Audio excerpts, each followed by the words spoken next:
नमस्कार, स्वागत है आप सभी का खिलाड़ी नंबर 1 पर। और भारतीय बाजारों में आज हमने देखा है मोमेंटम जो पिछले हफ्ते साफ तौर से बना है वो बरकरार है और आज कोशिश हुई कि हम 20,000 की तरफ बढ़े। 19,945 तक का हाई छुआ, वहां से सिर्फ 10 पॉइंट ही नीचे है, तो ट्रेंडिंग मार्केट है, तेजी की पोजीशंस बनती दिखाई दे रही हैं। निफ्टी बैंक का हाल देख लीजिए, 233 अंकों के इजाफे के साथ यहां पर भी खरीदारी का ही जश्न बन रहा है। 45,441 डे हाई था, इस समय 45,389 372 आपकी स्क्रीन पर ट्रेड बनता हुआ, तो ये भी एक हायर ग्राउंड पर ही कारोबार दिखा रहा है। और मिड कैप्स के तो जलवे है ही। मिड कैप इंडेक्स आज फिर अच्छी खासी तेजी में लगभग 300 अंकों के इजाफे के साथ, तो एडवांस डिक्लाइन रेशियो आपको बेहद पॉजिटिव दिखाई देगा। फटाफट से मैं आपको बता दूं कि किन स्टॉक्स की बदौलत दरअसल इंडेक्स में तेजी बनती दिखाई दी है। लगे हाथ अगर डायरेक्टर साहब लेकर आएंगे निफ्टी के कंट्रीब्यूटर्स तो उसमें भी साफ हो जाएगा। आज पीएसयू बैंकों का तड़का है। पीएसयू बैंक इंडेक्स खुद दरअसल ऊपर ट्रेड करता हुआ दिखाई दिया है और इसमें आप ध्यान देंगे मेटल्स का भी चाल मजबूत होती हुई, लेकिन रिलायंस इंडस्ट्रीज का योगदान ज्यादा है आज। HDFC bank, TCS, Adani port, ये कुछ स्टॉक्स है जहां पर खरीदारी का सिलसिला दरअसल बढ़ता हुआ दिखाई दे रहा है। थोड़े से बैकफुट पर आज इंडसइंड, कोल इंडिया, बजाज फाइनेंस, सिप्ला जैसे काउंटर्स जरूर आपको दिखाई देंगे, लेकिन सरकारी कंपनियां और सरकारी बैंकों में अच्छा खासा जोश बनता दिखाई दे रहा है। चलिए अब हमारे जानकारों से मिलते हैं और इस हफ्ते पिछले 3 हफ्तों के विजेताओं के बीच मुकाबला रहेगा। तो निर्मल बंकी, स्वाति होतकर, अमित सेठ और साथ ही साथ एलकेपी सिक्योरिटीज के रूपक डे, इनके बीच मुकाबला होगा। और स्वाति ने तो कल ऑफ कोर्स कमाल किया था, कल मतलब फ्राइडे के सेशन में इनका जो क्लोज 30% के रिटर्न्स के साथ आया। रूपक, आपकी अप्रोच क्या रहेगी? इंडेक्स स्पेसिफिक कुछ दिख रहा है आपको ट्रेड के लिए या फिर स्टॉक्स पर ही ध्यान देंगे?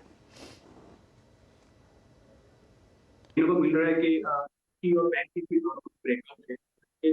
पिछले हफ्ते की शुरुआत में निफ्टी ने चैनल का ब्रेकआउट दिया था और हफ्ते के अंत की तरफ बैंक निफ्टी ने कंसोलिडेशन ब्रेकआउट दिया, तो दोनों हेडलाइन इंडेक्सेस में ब्रेकआउट है। तो यहाँ से इवन बैंक निफ्टी में तो बैक एक्शन मैग्नेट मूव का फॉर्मेशन देखने को मिल रहा है, जिसका टारगेट बन रहा है 46,000। तो अब मेरे हिसाब से बैंक निफ्टी 46,000 तक जाना चाहिए। तो इंडेक्स के हिसाब से बैंक निफ्टी में बाय ऑन डिप्स की सलाह रहेगा 46,000 का टारगेट के हिसाब से और 45,000 का स्टॉप लॉस रहेगा। तेजी का ट्रेड और क्लियरली बैंकों पर ज्यादा ध्यान आएगा अब, जिस तरह से निफ्टी बैंक में एक तेजी की पोजीशन सुझाई जा रही है। चलिए तो ओपनिंग ट्रेड्स लेना शुरू करते हैं। रूपक बताइए, ये गेम शो किस ट्रेड के साथ खोलेंगे? जी, मेरा सबसे पहला ट्रेड रहेगा पीएनबी में, क्योंकि बैंकिंग स्टॉक्स में स्पेशली पीएसयू बैंकिंग स्टॉक्स में बाइंग अपॉर्चुनिटी दिख रहा है। तो पीएनबी में कंसोलिडेशन ब्रेकआउट है, तो मेरे हिसाब से स्टॉक 80 तक जाना चाहिए शॉर्ट टर्म में। नीचे एक स्टॉप लॉस मेंटेन करना होगा 67 का। 7 का स्टॉप लॉस और पंजाब नेशनल बैंक में तेजी का ट्रेड 80 तक जा सकता है, काउंटर 2-2.5% ऊपर। आपको याद होगा ओपनिंग कमेंट्री में मेंशन कर भी रही थी कि दरअसल पीएसयू बैंक, सरकारी बैंकों में जोश बनता दिखाई दे रहा है और वो बैंक इंडेक्स भी आपकी स्क्रीन पर लेकर आते हैं सरकारी बैंकों का, जहां पर एक मोमेंटम साफ देखा गया और उसी में पीएनबी रूपक इस समय पिक कर रहे हैं तेजी के लिए। 80 टारगेट, 67 स्टॉप लॉस। चलिए अब रूपक, आपका दूसरा ट्रेड? मेरा दूसरा ट्रेड रहेगा कॉनकोर में। स्टॉक ने प्रीवियस स्विंग हाई के ऊपर ट्रेड कर रहे हैं कॉन्फिडेंटली विद लार्ज वॉल्यूम। तो मुझे लगता है कि कॉनकोर अपसाइड में 850 तक जा सकता है शॉर्ट टर्म में। एक स्टॉप लॉस मेंटेन करना होगा 714 में। आप कह रहे हैं स्टॉप लॉस, और आप प्लीज दोहराएंगे टारगेट, तब ऑडियो डिप हुआ थोड़ा सा। 815। 815, ठीक है। 850। अच्छा, 850, ये तो थोड़ा सा लंबा टारगेट हुआ, तो आप पोजिशनल ट्रेड की बात कर रहे हैं? हाँ जी, ये शॉर्ट टर्म टारगेट रहेगा। ठीक है, तो कॉनकोर में एक तेजी का ट्रेड 850 के लेवल्स के लिए एक मौका यहाँ पर रूपक ने आपके लिए आइडेंटिफाई किया है। 715 के आसपास यहाँ पर स्टॉप लॉस जरूर लगाए। चलिए काम करते हैं, इस मोड पर लेंगे एक ब्रेक के रूपक, आपका ट्रेड क्या रहेगा? पीएनबी कॉनकोर के साथ आपने पारी की शुरुआत की है, तीसरा ट्रेड क्या है? तीसरा ट्रेड मेरा रहेगा मेटल सेक्टर से। मेटल स्टॉक्स अच्छा जा रहे हैं आज का दिन। तो मेरे ख्याल से एनएमडीसी अच्छा रहेगा। अपसाइड एक कंसोलिडेशन ब्रेकआउट दिया डेली चार्ट में और ऑलरेडी अप ट्रेंड में मेरे ख्याल से 162 तक जाना चाहिए और नीचे एक स्टॉप लॉस मेंटेन करना होगा 140 रुपीज। 140 का स्टॉप लॉस और आप कह रहे हैं एनएमडीसी इस रन में करीब 162 की तरफ बढ़ता हुआ दिखाई देगा। ये है अगला ट्रेड जो रूपक ने दिया है। लेकर आते हैं आपके लिए वो रिकैप सभी ट्रेड्स का और ओवरऑल रिटर्न्स में कितनी मदद हो रही है उस पर भी बात करेंगे। तो पहले पोर्टफोलियो आ रहा है अमित का। विप्रो 455 का टारगेट, 423 स्टॉप लॉस। मारुति 11,000 का टारगेट, 10,200 स्टॉप लॉस। और बलरामपुर चीनी 450 का टारगेट है, 410 का स्टॉप लॉस। रिटर्न्स आपके लिए अब आप स्क्रीन पर आ जाएंगे।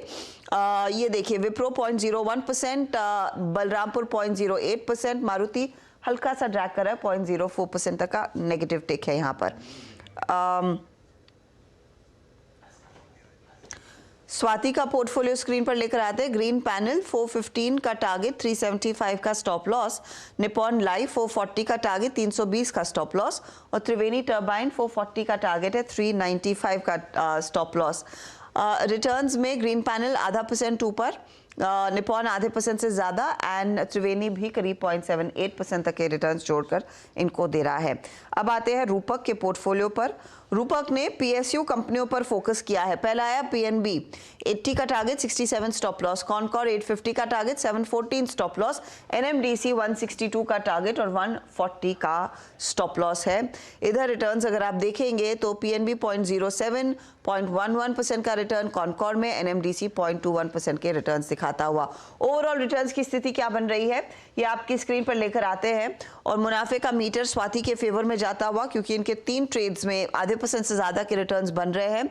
2% से ज्यादा की कमाई इनकी, 0.39% के रिटर्न्स रूपक के, 0.15% के रिटर्न्स अमित के। ये है फिलहाल आपके लिए ताजा तस्वीर खिलाड़ी नंबर 1 की। आगे कोई भी बदलाव होगा उसकी जानकारी हमारे सोशल मीडिया हैंडल्स और ऑफ कोर्स 1 बजे हम आपके साथ शेयर करेंगे और अपडेट आपको देते रहेंगे कि खिलाड़ी नंबर 1 में हमारे जानकार अपने पोर्टफोलियो को और कैसे मैनेज कर रहे हैं।